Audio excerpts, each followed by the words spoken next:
तो पश्चिम बंगाल की सियासत में किस तरह से राजनीतिक रंजिश बढ़ती जा रही है, किस तरह से बीजेपी कार्यकर्ताओं की हत्या हो रही है और किस तरह से आरोप प्रत्यारोप बढ़ता जा रहा है, देखिए उसी पर आधारित हमारी ये स्पेशल रिपोर्ट।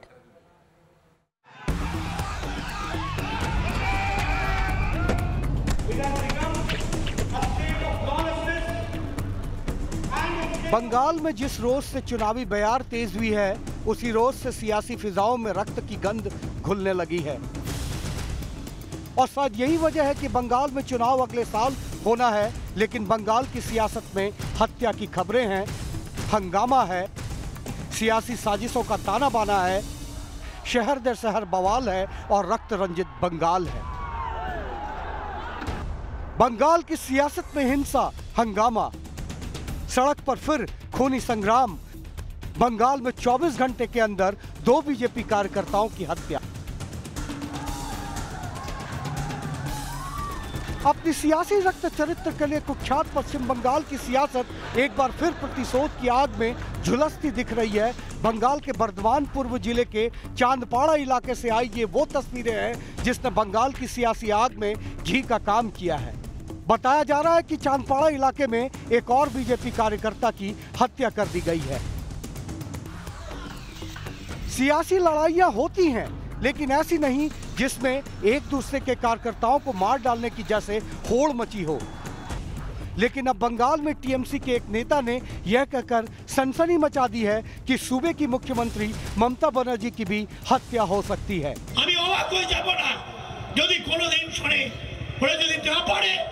মমতা ব্যানার্জিকে খুন করবে, ওরা দেখবেন খুন করবে। আমি আজ ঘোষণা করে দিয়ে যাচ্ছি, যদি মমতার সাথে লড়াই করে ভোটের লড়াই করে না পারে, তাহলে ওরা গোপনে লোক দিয়ে খুন করে আবার তাদের নামে দোষ চাপিয়ে দেবে।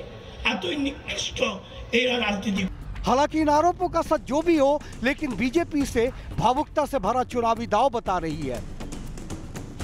इससे पहले आपको बता दें कि महज एक दिन पहले ही उत्तर 24 परगना के हाली शहर में बीजेपी कार्यकर्ताओं पर हमला हुआ था, जिसमें एक कार्यकर्ता की मौत हो गई थी जबकि 7 बुरी तरह घायल हुए थे। बीजेपी ने इस खूनी हमले का आरोप टीएमसी पर जड़ा था।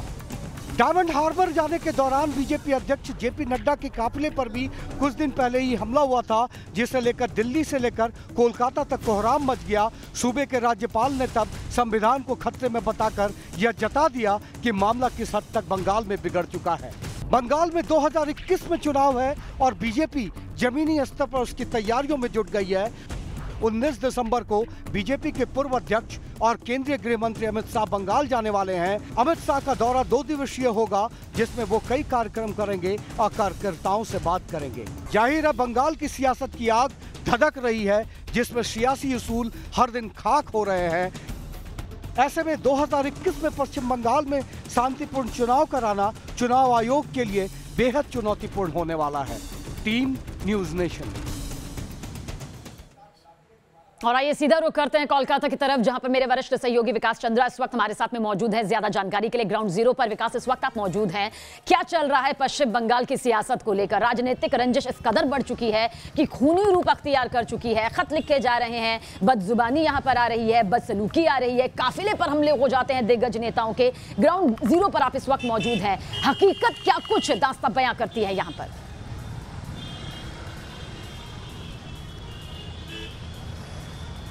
देखिए, अगर बंगाल की राजनीति की अगर हम बात करें तो अब तो ऐसा जान पड़ता है और दिखाई देता है कि शायद राजनीतिक हिंसा और हत्या, दहशत इसके डीएनए में शामिल हो गया। यहाँ राजनीतिक संस्कृति बन गई है हत्या और हिंसा, क्योंकि अब सीपीएम का जब वक्त था तो इसी राजनीतिक हिंसा और हत्या के विरोध में ममता बनर्जी अपनी राजनीति चलाती थी।